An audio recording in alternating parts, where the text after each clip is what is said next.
Welcome to फूडवाला mood. आज आपण या व्हिडिओत पाहणार आहोत बेसनाचे लाडू कसे करायचे। अगदी मऊ असे, ज्यांना चावण्याचा त्रास असेल त्यांनाही आवडतील असे लाडू आपण आज पाहणार आहोत। अस्सल खानदेशी पद्धतीचे हे लाडू लहानांपासून मोठ्यांपर्यंत सर्वांना आवडतात। सौ सुशीलाबाई यांची ही रेसिपी। साधारणतः 30 लाडू तयार होतील।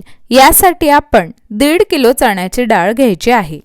या डाळीच्या पिठाची आपल्याला कणिक भिजवून घ्यायची आहे। हे लाडू तयार झाल्यानंतर साधारणतः 20 दिवस टिकू शकतात, त्यामुळे खाल्ले जातील त्याप्रमाणे तुम्ही तयार करावे।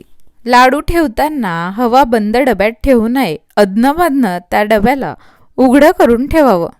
डायरेक्ट पिठामध्ये जर आपण पाक टाकून लाडू जर बांधले तर ते कडक देखील होतात आणि चवीला फार छान लागत नाही। थोड्या प्रमाणात तेल घालून आपण ते कणिक छान मळून घ्यायचं आहे। मळून झालेलं जे कणिक आहे तुम्ही थोड्या वेळासाठी साईडला ठेवू शकतात। तोपर्यंत आपण तेल तापवायला घेऊया। तेल तापवल्यानंतर बाजूला आपल्याला लाट्या लाटून घ्यायच्या आहेत। जे कणिक आपण भिजवलं आहे त्याच्यात छोट्या छोट्या पुऱ्या तळायच्या आहेत। पुऱ्या आपल्याला नंतर तोडायच्याच असतात, त्यामुळे तुम्ही आकाराकडे फारसं लक्ष नाही दिलं तरी चालेल। आणि पुऱ्या थोड्याशा जाडसर ठेवायच्या, जेणेकरून जेव्हा आपण कढईत त्या सोडतो छान फुलतील। पुऱ्या दोन्ही साईडने छान तळून घ्यायच्या आहेत। व्यवस्थित तळून झाल्यानंतर पुऱ्यांना आपल्याला गार करायला ठेवायचं आहे। पुऱ्या गार झाल्यानंतर आपण त्याचे बारीक तुकडे करायचे आहेत। हे जे तुकडे आहेत त्यांना आपल्याला मिक्सरमध्ये बारीक करायचं आहे। लक्षात ठेवा, पुऱ्यांची पूर्ण व्यवस्थित वाफ निघू द्यायची आहे, जेणेकरून लाडू लवकर खराब होणार नाहीत। आपण बारीक केलेल्या पुऱ्या गाळल्यानंतर खाली रवा पडेल अशा गाळणीने गाळून घ्यायचा आहे। गाळून झाल्यानंतर वरती जो पुऱ्यांचा काही भुगा उरलेला असेल तो तुम्ही परत मशीनमध्ये फिरवून घ्यायचा आहे। अशा पद्धतीने रवा जेव्हा तुम्ही पाडतात त्यावेळेला चावायला त्रास होत नाही आणि लाडू चविष्टही लागतात। हा रवा आपला तयार झालेला आहे। आता आपण तयार करणार आहोत साखरेची चाचणी। 1.5 किलो डाळ घेऊन आपण पीठ तयार केलेलं आहे, तर त्यासाठी तुम्ही साधारणतः 1.5 ते 2 किलो साखर घेऊ शकतात। साखर कमी घातली तर हे लाडू थोडे उग्र लागतात। मीडियम गोड हवे असतील तर जेवढी किलो डाळ घेतली तेवढी किलो साखर घ्यावी। साखर बुडेल इतकं आपण पाणी त्यात घालायचं आहे।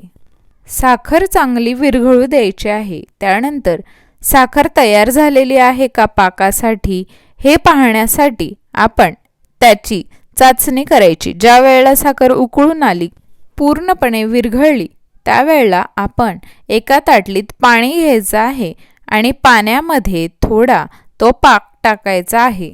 पाक टाकल्यानंतर त्याची गोळी तयार होते का हे आपल्याला बघायचं। ते जमा करायचं आणि त्याची गुठळी तयार होत असेल तर समजायचं आपला पाक तयार झालेला आहे।